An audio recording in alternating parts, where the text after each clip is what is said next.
जिसका सादगी भरा जीवन था, जिसका सादगी भरा छोटा कद महान विचार जिगर में था, स्वाभिमान ईमानदारी व्यक्तित्व उनकी पहचान, व्यक्तित्व उनकी पहचान। जय जवान जय किसान के नारे जन जन में सच्चे विचार भर दिए, नई ऊर्जा संसार भारत माँ के सपूत लाल बहादुर शास्त्री जी को उनकी जन्म जयंती पर नतमस्तक करता सारा हिंदुस्तान, नतमस्तक करता सारा हिंदुस्तान। आप सभी को लाल बहादुर शास्त्री जी की जयंती की हार्दिक हार्दिक शुभेच्छा।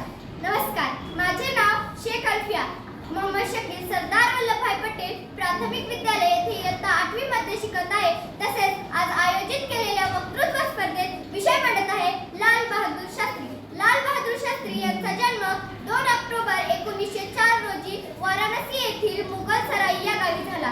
त्यांच्या वडिलांचे नाव शारदा प्रसाद होते व ते शिक्षक होते। त्यांच्या आईचे नाव रामदुलारी देवी असे होते व शास्त्रीजी हे भारताचे दुसरे पंतप्रधान होते। लाल बहादुर शास्त्री यांनी काशी या विद्यापीठातून उच्च शिक्षण प्राप्त केले व त्यांना शास्त्री ही पदवी देण्यात आली।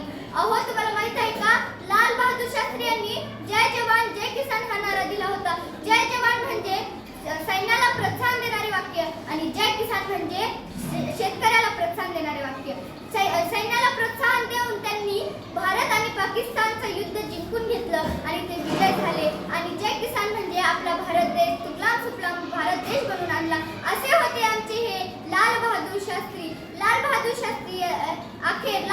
शास्त्री यांचा मृत्यू 11 जानेवारी 1966 रोजी झाला। अशा या थोर महान पुरुषांच्या प्रतिमेस वंदन करते आणि मी माझे 2 शब्द संपवते। जय हिंद, जय भारत।